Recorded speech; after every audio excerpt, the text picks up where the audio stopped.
About 2 years ago, I got a call from my mom telling me to frantically come over to my grandfather's house. He had had cancer for about 2 years, but I was too young, naive, and innocent to really understand what that meant.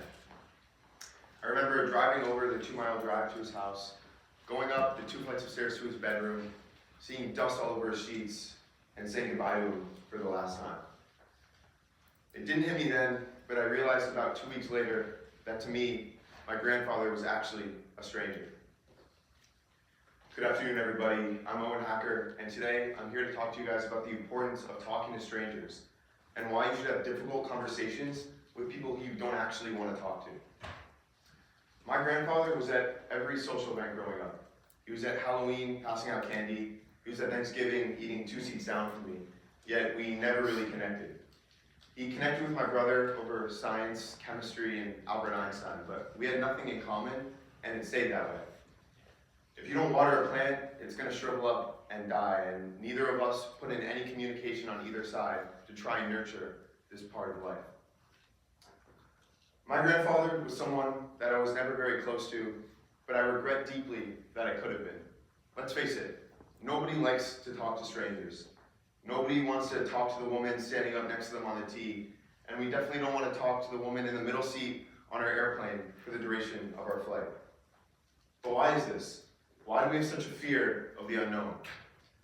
According to a study by the British Psychological Society, they found that humans set up emotional and psychological barriers when talking to people who they do not know or are not comfortable with.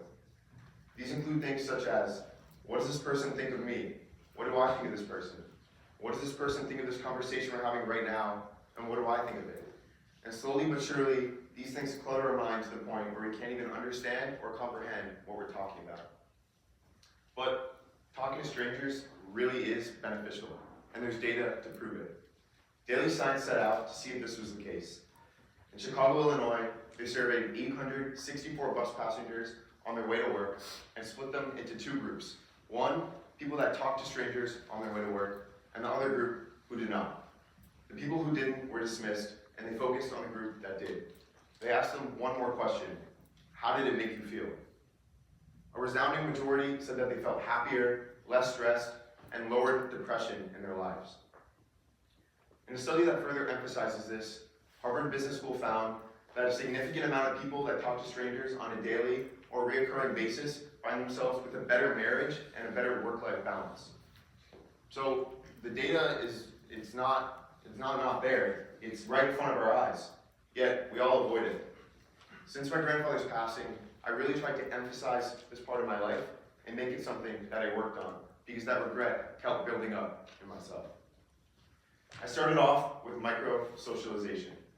Micro-socialization is the act of talking to 1, 2, maybe 3 strangers a day for a certain period of time, a month, 2 months, maybe even a year. I've been doing it for 2 years, and I realized that as time goes on, it becomes increasingly easier to talk to these people that used to be strangers. You start enjoying the conversations. You don't even realize that these are people that you've never met, but rather normal humans just like you. Second is to embrace your own vulnerability. Nobody wants to talk to someone who's a model, perfect human who's never done anything wrong.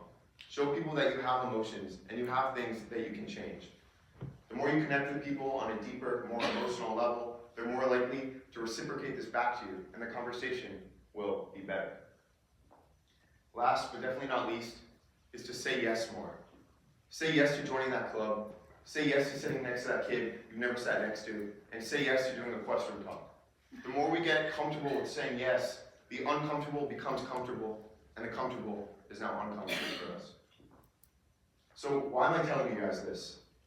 No, I don't want to tell you guys a sob story about my grandfather to make you feel bad for me. And I don't want to tout how I talk to more strangers on a daily basis than you guys. What I'm getting at is that strangers are a part of our lives, whether we like it or not. They're background noise. On the way here to Questrom this morning, I passed by a mere 400 people on Comm Ave and talked to 3. 3 out of 400. And those 3 people I had known from the past. Those other 397 were merely background characters. But we all know you can't have a movie without a backstory, and you can't have a movie without extras. So it's time we embrace these people to benefit our own lives and benefit theirs. If I can leave you guys with one thing, it would be that there are no strangers in our lives, only friends we haven't met yet. Thank you.